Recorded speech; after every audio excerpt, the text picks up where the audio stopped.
Hello, my name is Lucas and I'm a male student studying business of the creative industries. In this video, I'm going to be talking about being a student commuter. So for me personally, I live in Leeds in the city centre. It's a 15-minute walk from the train station, and I commute into York to attend campus every maybe 3, 4 times a week. So I guess we'll just go straight into it and I will discuss some of the positives of living in a neighbouring city to York. So, firstly, for me, I'm in my second year, I'm a mature student, and it just suits my lifestyle a lot. I'm not too bothered about living the kind of student lifestyle, living in halls, going out every night.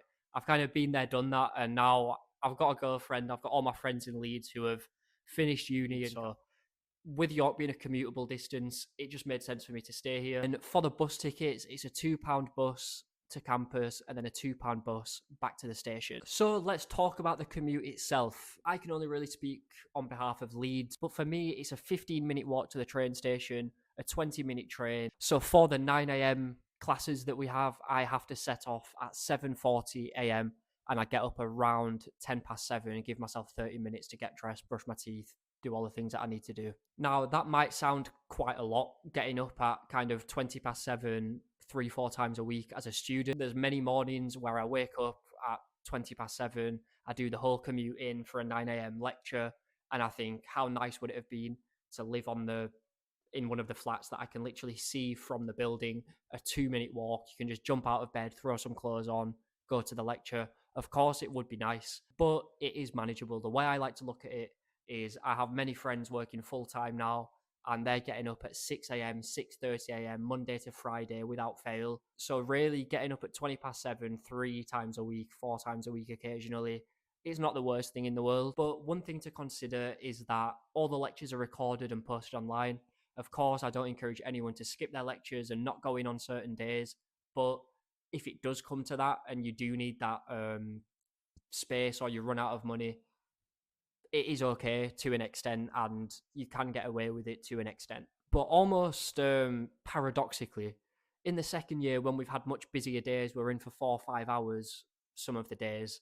That is actually the days, or those are the days that I prefer, because it takes me 1 hour 20 to get in and then to spend 5 hours there getting my attendance up, lots of different sessions. It feels like, okay, that was worth the commute, it was worth the £15. So as you go into your second and third year, the commute will definitely feel a lot more rewarding. Another thing to factor in is that for the 9 a.m. classes, last year the earliest classes were 9:30 a.m. This year it's 9 a.m., which definitely makes life harder because I think the buses are less frequent at 9 a.m.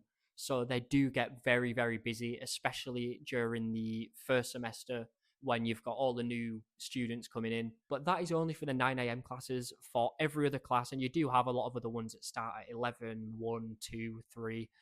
The buses, it's chill. There's not many people on. They're very frequent, very reliable. Again, with the 9 a.m. ones, they come a little bit less frequently. I think it's every like 20, 30 minutes. But for anything after 9 a.m., I get off the train and it basically just feels like there's a bus there waiting for me. Like I just get straight on the bus, it sits there for a few minutes and then we're off. And I guess a final thing related to the commute is that, again, I don't encourage this, but it is okay to be late to your classes occasionally, as long as we're not talking, ridiculously late. But there's been many times my train's been delayed, the bus has not come on time, and I'll come in 15, 20 minutes late, and it's not like high school where if you walk into a class late, you're going to get interrogated. It's kind of, you just go in, sit down.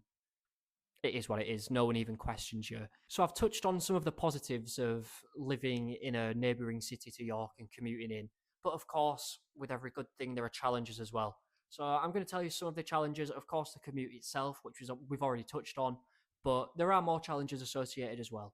So the first one I guess I can touch on and give some advice for as well is making friends. Being a commuter, it makes it a lot harder not to make friends. There's people on your classes. It's very easy to make friends on your course.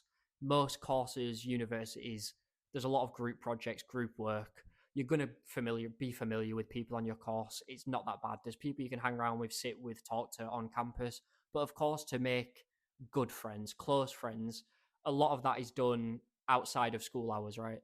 You go out together, you go on nights out, you maybe live in accommodation together.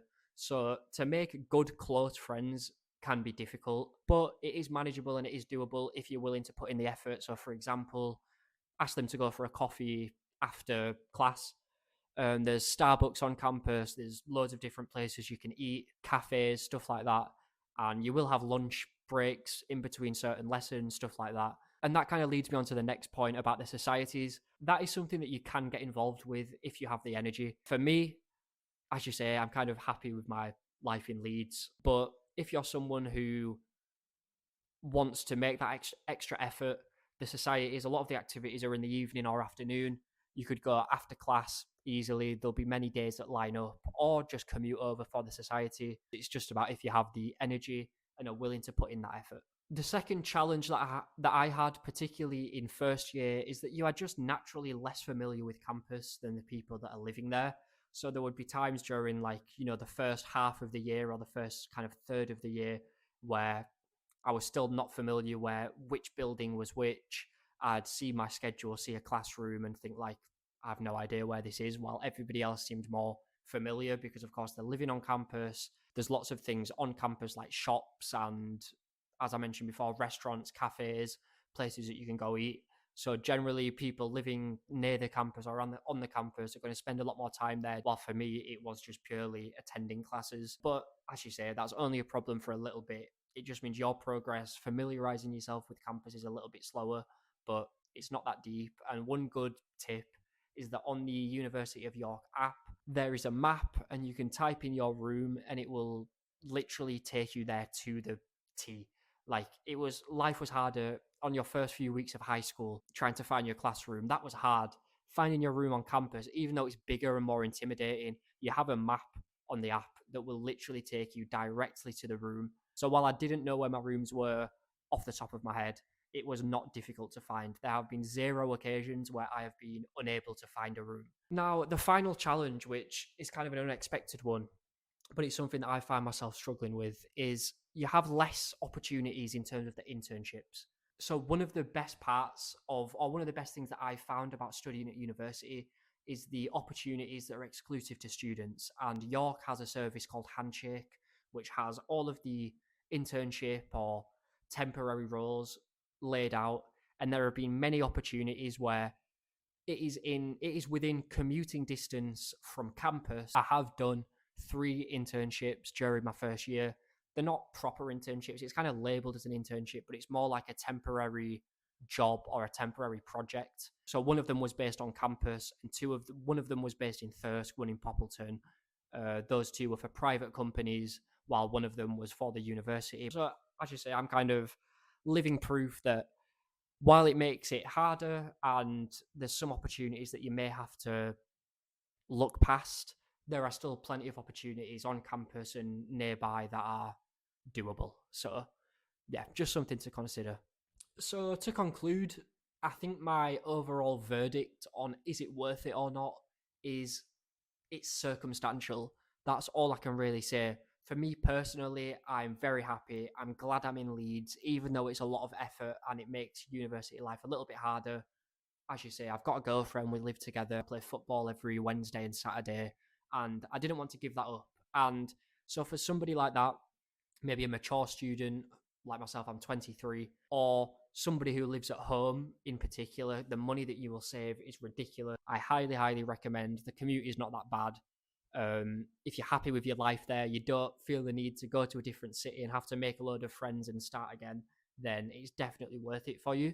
And another circumstance where I think it could be really beneficial is for people who are anxious or nervous about that transition into university. It is a huge transition, the biggest transition of your life. And it can just be reassuring or helpful to know that you don't have to jump in both feet first. You could start the year at home, kind of familiarize yourself with university campus, make some friends on your course, and then think, okay, I'm ready to move now. But that is all I have time for and all I can really talk about on this topic. My name's Lucas and I'm a male student studying Business of the Creative Industries. Thank you for watching and goodbye.